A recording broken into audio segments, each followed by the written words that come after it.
গেল এক সপ্তাহে চাঁপাইনবাবগঞ্জে গোয়ালঘর থেকে গরু চুরির ঘটনা ব্যাপক হারে বেড়েছে। বিভিন্ন এলাকা থেকে অন্তত 12টি গরু চুরির অভিযোগ উঠেছে। এতে আতঙ্ক ও নিরাপত্তাহীনতায় ভুগছেন কৃষক ও ক্ষুদ্র খামারিরা। শিবগঞ্জ উপজেলার কালুপুর গ্রামের আব্দুর রশিদ 4 বছর আগে একটি বাছুর কিনে ধীরে ধীরে 5টি গরু দিয়ে ছোট একটি খামার গড়ে তুলেছিলেন তিনি, কিন্তু এক রাতেই পরিণত হয়েছে দুঃস্বপ্নে।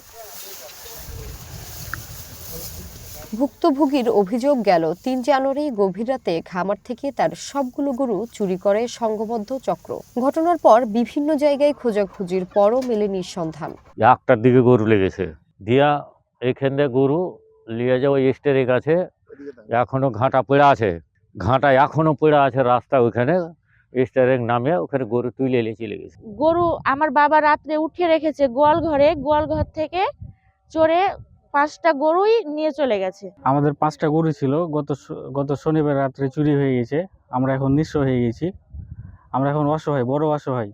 শুধু আব্দুর রশিদই নয়, তার মতো একই উপজেলার আরো 5 জন কৃষকের 8টি গরু চুরি হয়েছে। কৃষকদের অভিযোগ, থানায় লিখিত অভিযোগ করেও গরু উদ্ধারে নেই কোনো কার্যকরী পদক্ষেপ। কার 4টা, কার 5টা, কার 6টা এরকম করে হারিয়েছে, তারও কোনো খোঁজ খবর পাইনি। পুলিশকে ওখানে অভিযোগ করেছি, পুলিশ তো বলেছে যে আমরা এটা দ্রুতই করব, কিন্তু করেছি কি না করেছে এটা ফোন দিছি, পুলিশ কাটে দিচ্ছে, নাম্বার ধরছে না, ভালো করে মোবাইলটাই ধরছে না। গরু চুরির একাধিক অভিযোগের বিষয়টি স্বীকার করে পুলিশ জানান, জড়িতদের ধরতে অভিযান চলমান রয়েছে।